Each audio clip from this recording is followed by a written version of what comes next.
To our Tuesday sessions. Bienvenue tout le monde. Ceci est les sessions du mardi, mais on revient en français à 11 heures. Alors, comment je peux le dire? Ouais, c'est 11 heures. Alors, on vous revoit tantôt à 11 heures. Si vous comprenez l'anglais, s'il vous plaît, restez. So, anyways, welcome again, everybody. And this Tuesday session, we're going to be talking about exactly what I've discussed on Saturday in regards to a little $360 given to a month to for people on disabilities. So anyways, stay tuned, and we're going to tell you all about the CPU in this short message. Thanks.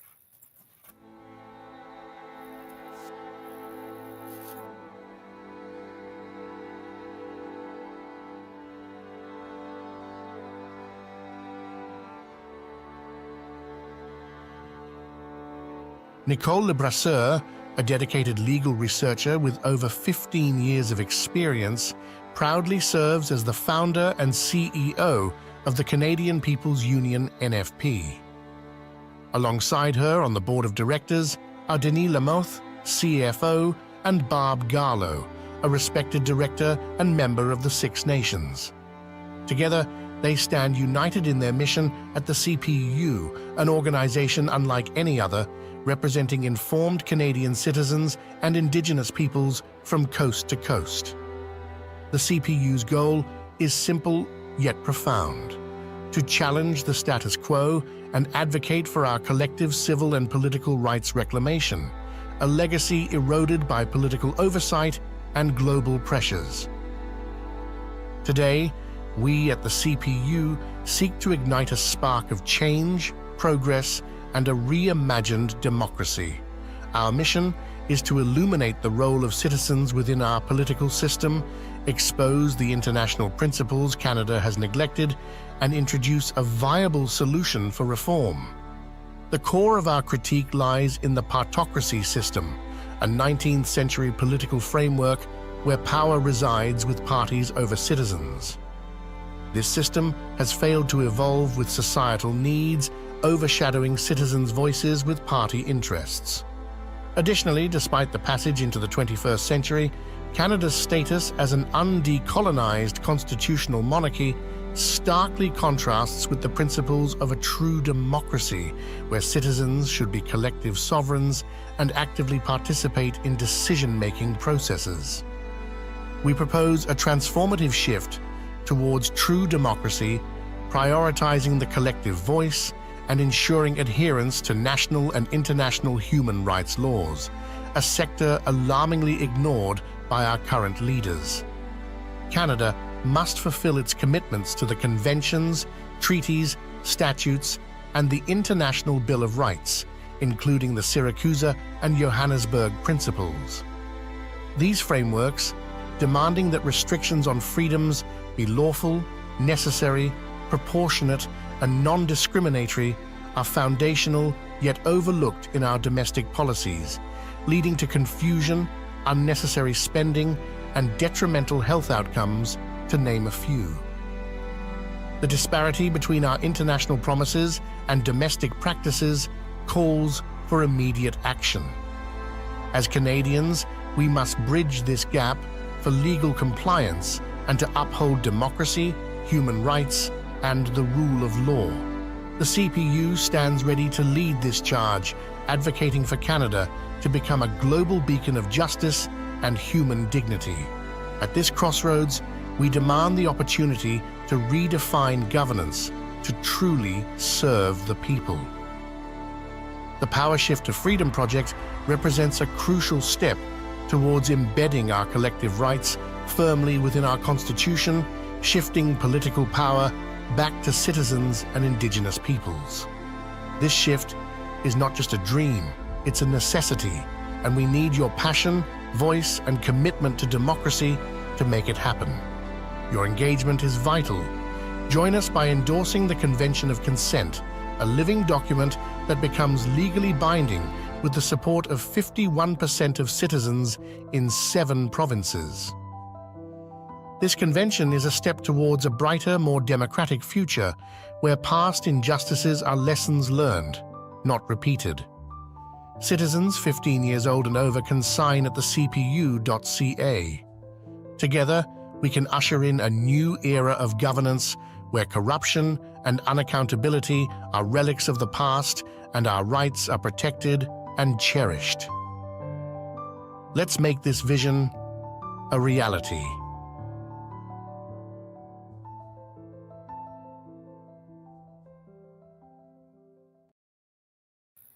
And we are back. So again, a beautiful Tuesday morning, not Saturday, Tuesday morning here in Oshweekon. And as you know, I'm on Six Nations territory and have been here for a long time doing research and meeting great people. I mean, I don't think that I'd be this far ahead in regards to what happened, what historically happened to our country, and to be able to find a solution for all Canadians and Indigenous peoples. And the irony of all this is how the elite managed to keep their strongholds, even though, they seem to give us more power. And, throughout the years, even the royal families lost all their power. And but now, still to this day, people think they still have the power, and they do not. Who has the power?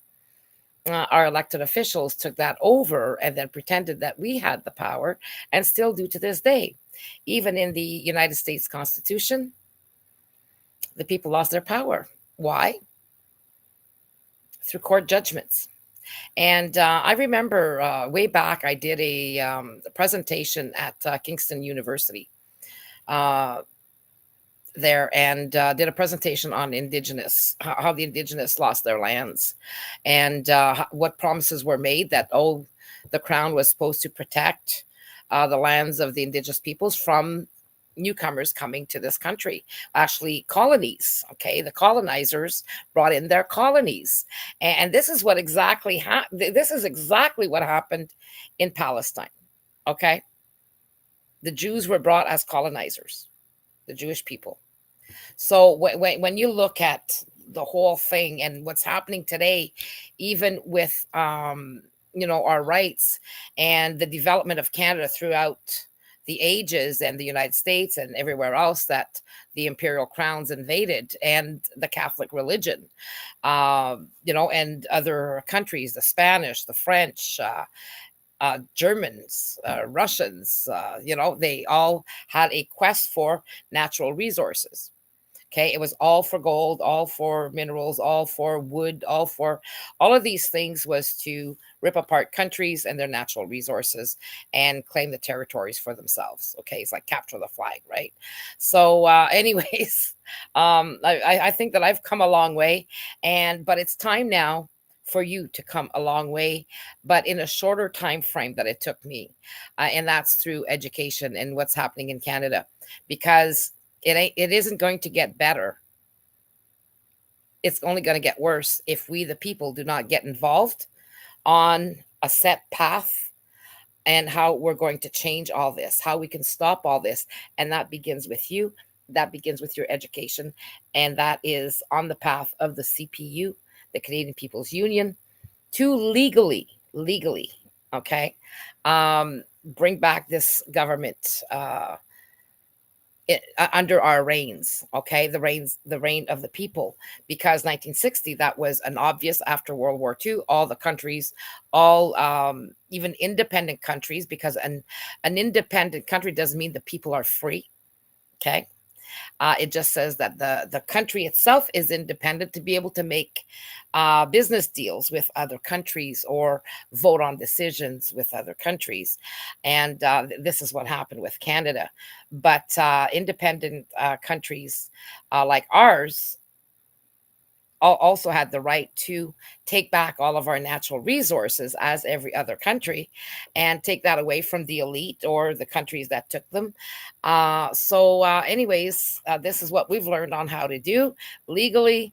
It's all good, but we need to all be on the same page. We need to all follow the same thing. Sign your Citizens Convention of Consent, which we explained earlier in the video. And that is a contract between the citizens. It's actually, you can look at it as a people's referendum in a safe manner without having to incur all the huge costs that would be phenomenal if we had to do this and be able to get the media involved and the government and everybody else. This is a safer way to do it for us, because we would never be able to have that kind of money to be able to pull this off. And then we can't trust the government to do it, because they had 2 referendums that they dropped the ball on, because we were supposed to accept our constitution and also have the chance to be able to make sure that we can reprimand our politicians should they go rogue, as they have done now.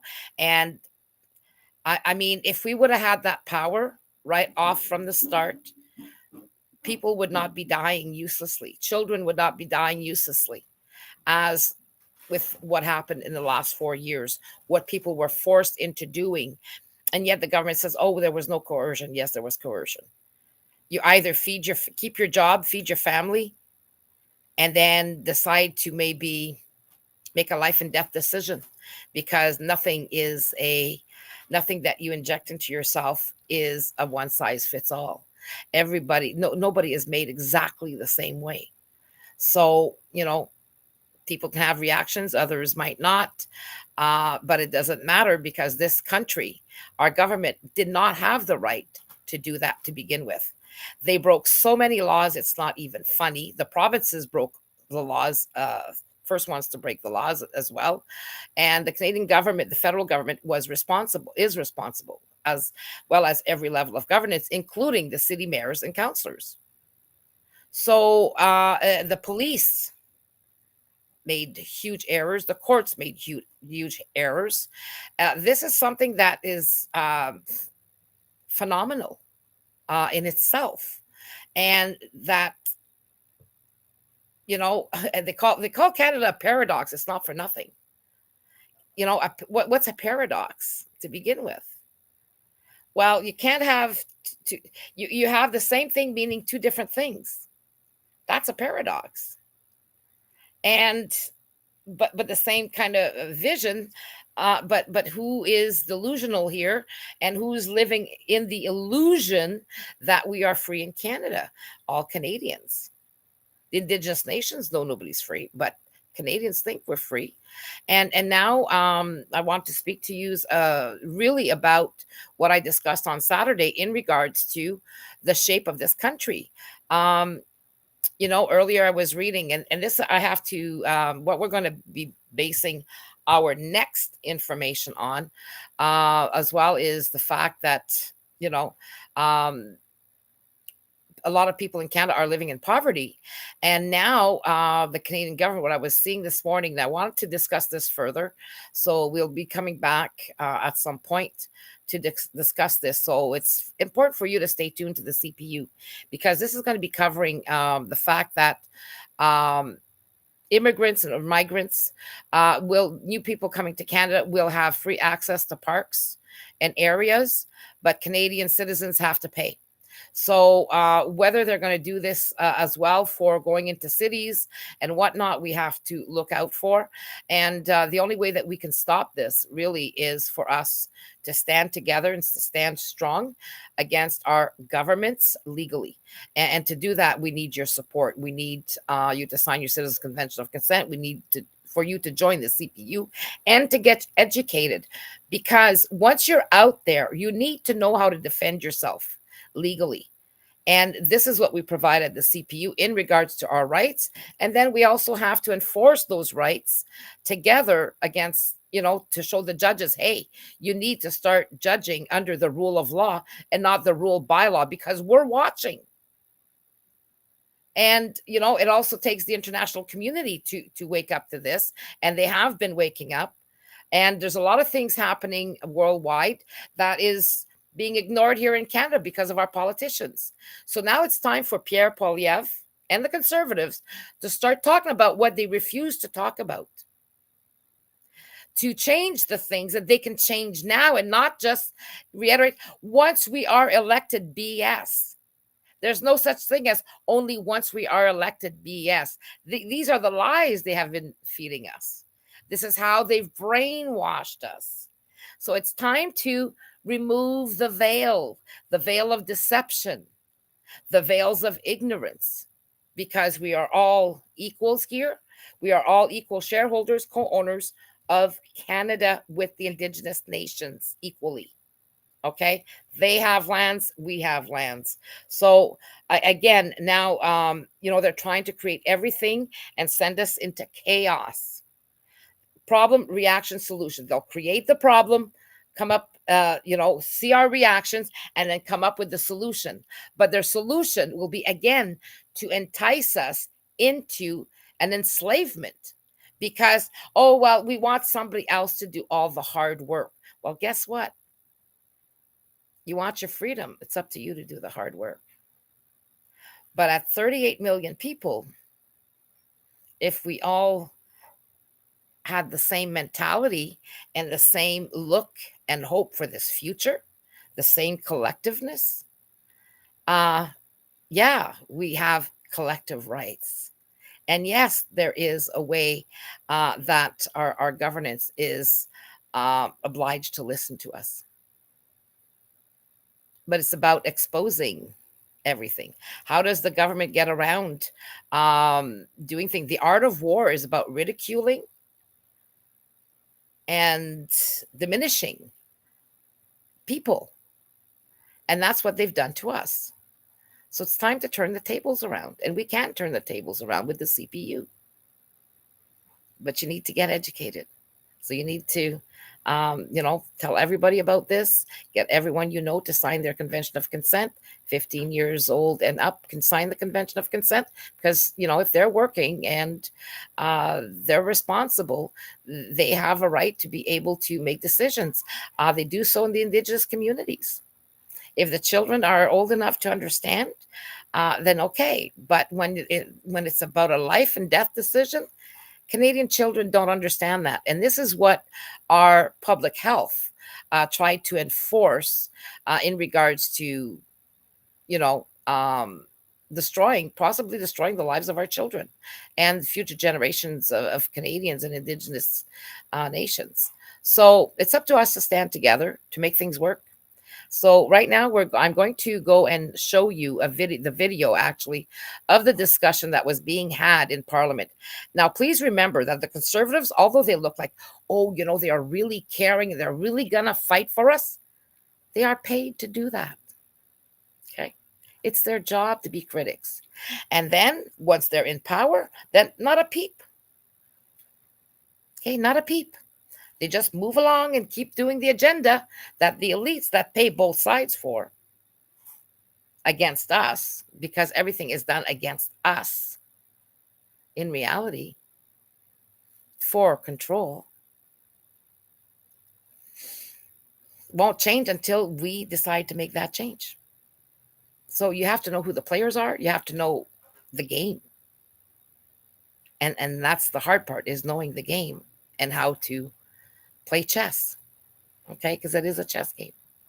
So I'm going to do a share screen with you so that you can see exactly what I'm talking about here. Where is this? Right here. And we're going to go back to, okay, I think it was 37 minutes. Actually, I'm going to let it play from here. I'm going to go back here, live, share screen. Okay, human resources, share. Okay, so I hope you can all see this. And this is the Minister for Inclusion and this is about the human resources, skills, and social development and the status of persons with disabilities. And this was done on April 29, 2024. And so this is a broadcast that was done. And we're going to reserve you from having to listen to the beginning, which is the the Liberals and the NDP are always trying to cancel these meetings so they don't happen. These question periods do not happen. Okay, so we're just going to start it. Are persons with disabilities, whether it is women with disabilities. I'm just going to, okay, bring it a little bit. So this person here always reiterates the same thing over and over again. Persons. Okay, so this is where it starts. The majority of folks that live in poverty and a disability do not have access to that disability tax credit. How are you going to locate these people living in poverty, especially those in the deepest poverty, to get access to the Canada Disability Benefit? There is significant funding in the budget to make sure that we actually streamline the process for DTC and ensure that we're actually remove some of the barriers that are particularly when it comes to the disability tax credit. One of the other things I also want to mention is CRA actually, particularly with the disability tax credit, has a disability advisory committee that actually has worked alongside the disability community to ensure they remove any of the barriers around disability tax credit. And it's really important. Thank you, Minister. We're over a bit, but it is important for Madame Zarilla's question. And now, Ms. Ferrari, for 5 minutes. Thank you, Mr. Chair. Thank you, Minister, for being here as we discuss persons with disabilities and inclusion. And, you know, we've heard a lot from disability advocates, and in particular, I met with them last week in my riding, the Council for Persons with Disabilities. And I just want to ask you, do you think $6 a day would lift somebody out of poverty? Mr. Chair, I think it's important to recognize that, you know, with the $6 billion, the single largest budget item that we put forward in this budget is going to significantly make and close the poverty gap. I think what we've seen here today is the Minister answer every single question with the same response. And so by the time, if you're just watching this, people are looking for some answers, Minister. With all due respect, this is your file. So that's done. What you've been doing for the last hour here, or however long we've been in here, they're done. So the disability amount is $6 a day. It's $200 a month. And when the former minister, Honorable Ms. Qualtrough, was here, she said, and I quote, she testified in this committee about C-22. She said on October 31st, 2022, it will really lift a significant number of people out of poverty big time. People are watching at home. They can't afford to live. An Ontario man is applying for MAID because he's homeless. People with disabilities are applying for MAID. Give Canadians some answers here today that have been asked around this table multiple times. Do you think $6 a day is going to lift people out of poverty, or was your former minister wrong?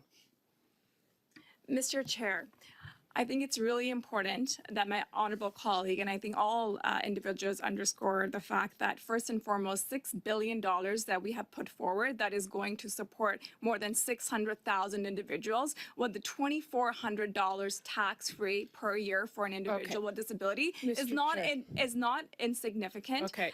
And I think it's also important that the member opposite. I think it's important, Mr. Chair, that I get the same amount of time. You're not answering the question, so it is my time. It is the members' time. I'm going to tell you the story that the two folks in my riding shared with me of how they describe what you've given them.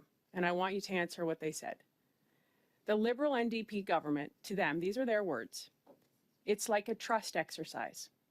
And you told them you were going to catch them, a game that you play with somebody when you say, fall back into my arms and I'll catch you. And you told the people in the disability community that you would catch them when they fell.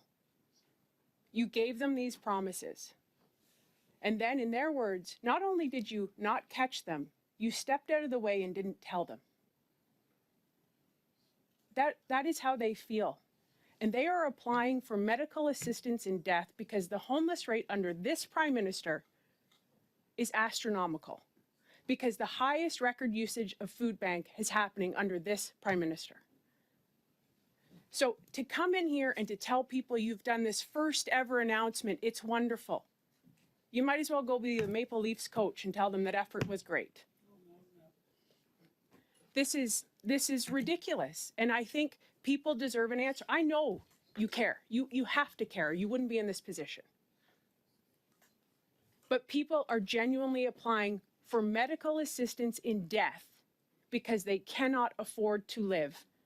And you're sitting here telling them $6 a day is significant. Do you think people with disabilities should be applying for medical assistance and dying? Yes or no? Mr. Chair, when it comes to medical assistance and dying, I think we all recognize that that's a very personal choice for individuals, and I think it's also Actually, really according important. to this It is man, a very personal choice. it's not for personal individuals, because I'll read and I to you think what he it's wrote, important. Mr. Chair, if I can. I don't want to die, but I don't want to be homeless more than I don't want to die. This isn't a choice. They don't want to. This isn't, they're terminally ill. They have no money. They have no housing. They have no food. Do you agree with that as the Minister for Inclusion and Diversity? Mr. Chair, since I remember I got elected in 2015, we as a government has put many progressive benefits to support Canadians, including persons with disabilities. You know, whether it is Canada Child Benefit that has actually significantly, reduced poverty by half, which the Honourable and the party opposite voted against. Whether it was, changes to bringing back the age of retirement for seniors back to 65 from 67, which the Conservative government wanted to raise to Chair, 67. do I have any time left? Thank you. It's really rich to hear from them, Mr. Chair, when they have voted against everything that we have put forward to support Canadians. Thank you, Madame Ferrari. Madam Minister, the allotted time has gone well over. We will now move to, I believe you got that point, Mr. Fragas-Catos. Okay, I'm just going to stop it here and go back to this here and stop it there. Stop sharing. So anyways, it gets even better than this once you see the full section there. And it's appalling because not one party is right here. And that's the problem.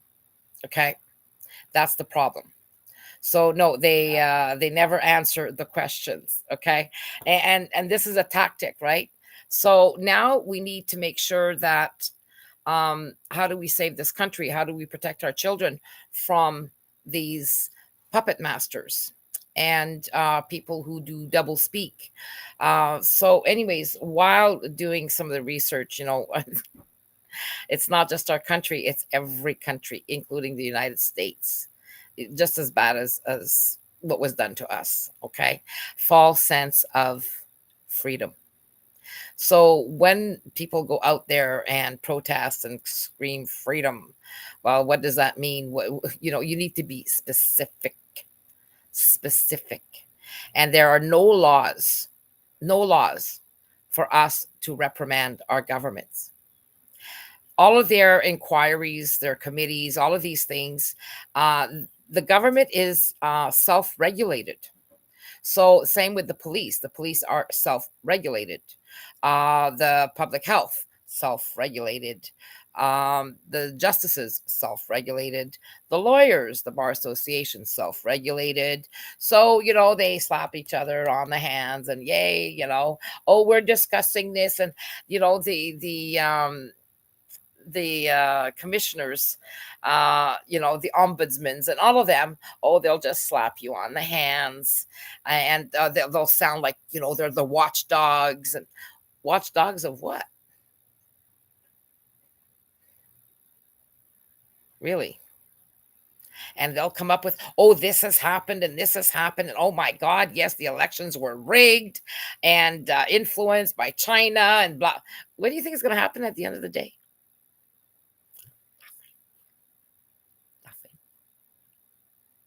Never has.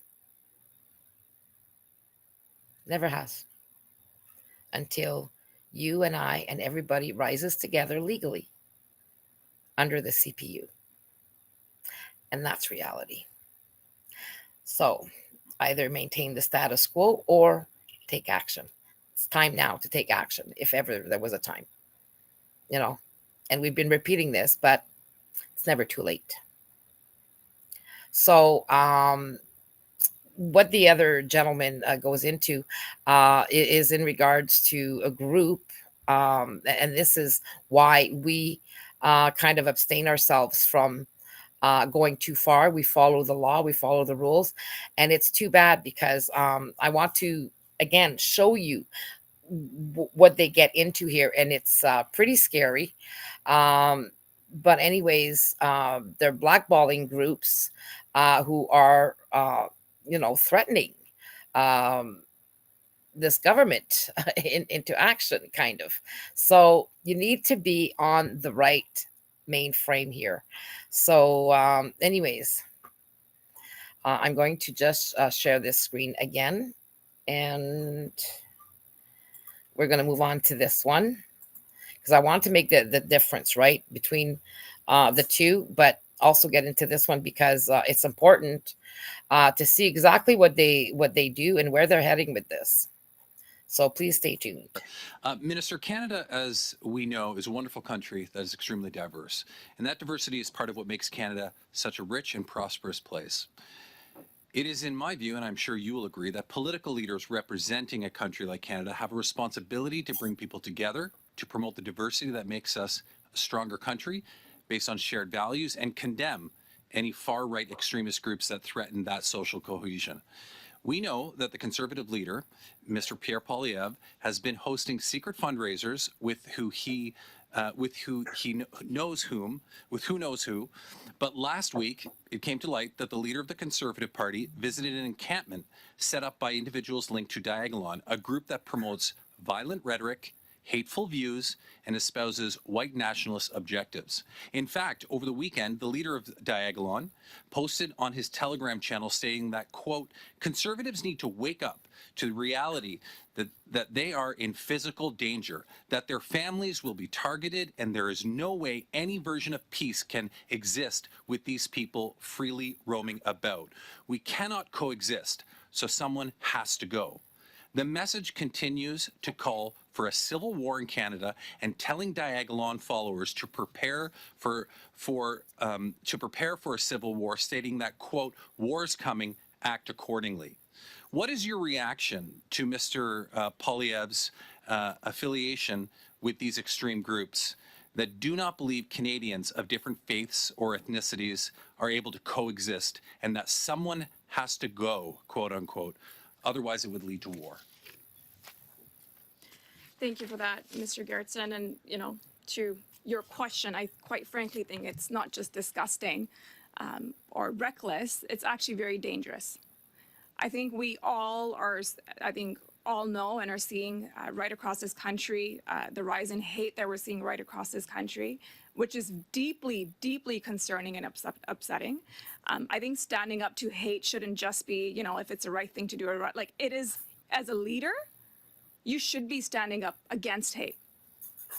And, as I mentioned earlier when I was talking about our action plan on combating hate, that we have actually put forward $273 million in this budget, quite frankly, because of the rhetoric that we're seeing across this country. And to see the leader of the opposition holding up to the Diagolon supporters, a far-right terrorist organization, is something that he should be ashamed of. I think he also should be accountable for. I think Canadians ought to ask him where he actually stands, and he has not denounced it yet. It's also very telling to Canadians that all he cares about is gaining political power and not caring about actual issues that are actually affecting Canadians right now. And I think being associated with such far-right extremist groups that incite violence and misinformation is reckless, it is dangerous. And quite frankly, Canadians ought to know where he actually stands. Thank you. With that, Mr. Chair, I have a motion here that I would like to moved by myself, seconded by Mr. Fragascatos, that the Standing Committee on Human Resources, Skills and Social Development and the Status of Persons with Disabilities report to the House on the following: that given the Leader of the Opposition's recently met with and toured the trailer of supporters of Diagolon, a group described by the House of Commons as, quote, violent extremist organization, end quote, after having been photographed shaking hands with the leader of that organization, the committee strongly condemn A, the white supremacist group Diagolon, and B, any attempts by the Conservative Party politicians to court far-right extremists. I have in both official languages, Mr. Chair.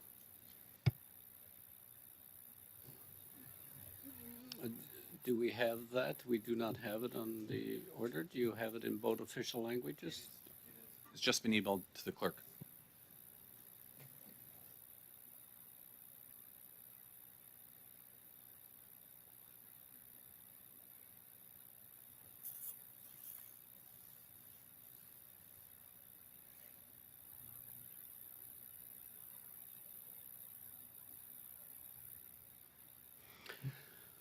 Okay, I will allow the introduction. Madam Clerk, Madame Chabot, Ms. Chabot? Thank you. I believe that the motion on this debate should be adjourned so that we can come back to our agenda and hear speak the ministers who appeared today. So I think we should adjourn debate on this particular motion. No, it's a dilatory motion. Madame Chabot has made a motion to adjourn the debate. Madame Chabot, are you moving a motion to adjourn debate? Madame Chabot? Are you making a motion? Did you make a motion there? To me, it was that you moved to adjourn debate on this motion. Voilà. Yes. Then I will call a recorded vote on the motion of Madame Chabot. Mr. Fracascados? No. Mr. Garrettson? No. Mr. Collins? Nope. Mr. Coteau? No. Mr. Van Bynen? No. Mrs. Gray? Yes. Mrs. Falk? Yes. Miss Ferrari? Yes. Mr. Aitchison? Yes. Madame Chabot? Oui. Ms. Zarello? No. Yeas pour 5, nays contre 6. Mr. Garrison, on the motion? This is very, very simple, ladies and gentlemen. We can take this vote in a matter of 10 seconds, and then we can return to asking the minister questions. Point of order, Mr. It's a Chair. very simple yes or Mr. no. Garrison, okay. I have a point of order from Ms. Gray. Thank you, Mr. Chair. We don't have any information. We don't have a copy of the motion, so I'm not sure what we're even debating here. We don't have any information. Thank you, Mr. Chair. Thank you. Ms. Falk, on the same. Yes, yeah, thank point you. of order? I know Mr. Garrettson is new to our committee, but it has been common practice that we all receive copies in both official languages via email or printed, usually before we go forward. Thank you. And I understand, Mr. Coteau, I'll go, but I understand the clerk now has a copy of the motion of Mr. Garrison in both official languages and is circulating. Mr. Coteau, while we're waiting for that, on the motion? Or, sorry, just give me a moment until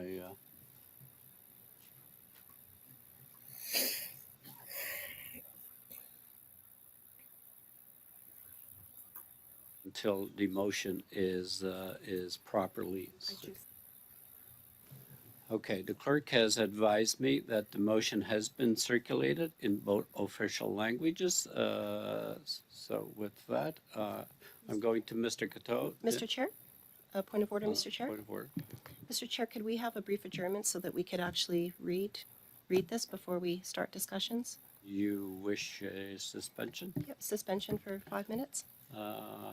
I'll grant that. We'll grant you. a suspension. Suspended. Okay, so anyways, I'm just going to turn this off here.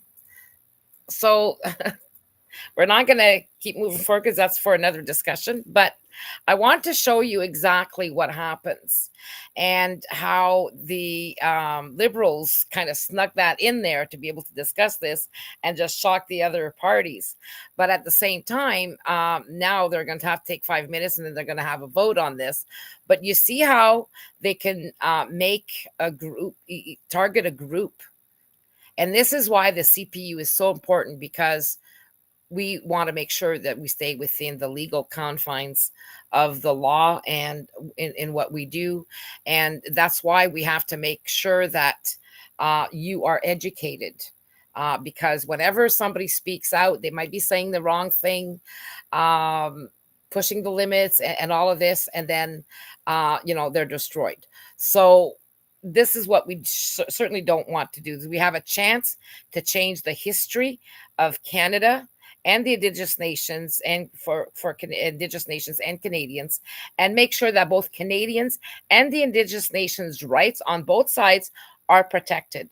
Because what's happening now, some of the determinations in regards to land rights and people who are already living on those territories, what happens to them? Well, we need to discuss that. We need to make sure that people do not panic, because both sides have to respect human rights. Both sides, you can't just throw everybody off the land. Okay, that's a definite. And that has been discussed at the international level many times. And so people, who are assuming things will get it wrong. So you cannot assume that, oh my God, they're going to lose their lands, farmers, and all of this. What happens to those? There's a lot of things that happen within that, but expropriation, no, not supposed to, because people, even though people were there and were maybe not supposed to, because there was no negotiations done with the government, they've already discussed this in length at the international level. So you need to know exactly what that is. The Indigenous nations need to understand that as well. So do Canadian citizens. And nobody needs to panic here. Neither side needs to panic. Both sides can prosper, work together, and finally make this country what it can and should have been all along. So it's up to you. So now you'll see why the CPU makes sure that even though the government, would probably try to brand us one way or another, they're going to try. But can they succeed? If we stay within the confines of the law, they can't. Okay, and we'll succeed. They can't try to destroy us if we stay in the confines of the law. And that's what everybody needs to understand. You need to stay within the law. And, there's some laws that they've created right now that makes absolutely no sense. What I'm talking about is international law that the government nowhere on this planet is allowed to derogate from. Freedom of expression, number one. Okay, one of the number one. So we need to make sure that our justices, our police officers, and everybody else understands this. But we need your help to get it done. We need you to help us spread the message. Make sure that all of these different organizations, like the police departments, everybody understands their rights and where they can and cannot derogate from, as well as our politicians, our municipal councillors, mayors, everybody, because right now they're running gunshot over everybody and acting like dictators, and it's time to end it now. We need to end it now. So please join the CPU, and I will be back in French in 15 minutes to cover this, and then I'll be able to hopefully show that video in French to the French-speaking people. So please help us by supporting the CPU and activate your collective rights with the cpu.ca. And you can help us in many ways. Go to the website and you'll be able to see how you can support us. But please go to the website, read everything on there, and then join us. And then we'll be able to go even further within our community. Okay, so we don't divulge everything here on every video because we can't to begin with. There's not enough time. And we want to make sure that we follow the right path. Okay, so thank you very much. And, stand up for the rule of law, for truth, and for honesty, and for the people's rights. as the final decision makers in this country, and co-owners of the Crown of Canada. Our natural resources belong to all of us, shared equally. And who wants to be a taxpayer? You know, we can do things a lot differently. We can win this battle, and it's a battle of intelligence. So please be prepared. Please be educated. It's not about who's going to win it on the battleground, because we don't have the tools that the governments have against us. So we need to do it legally and intelligently, and to also spread it worldwide. So thank you very much.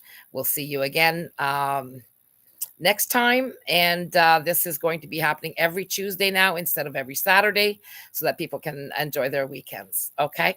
And then stay tuned with us, because you never know when I will pop up with something to go live. Okay. So make sure to hit the like buttons. Make sure you always come back to the CPU on Facebook, so that you know. And yes, we are on X. Okay.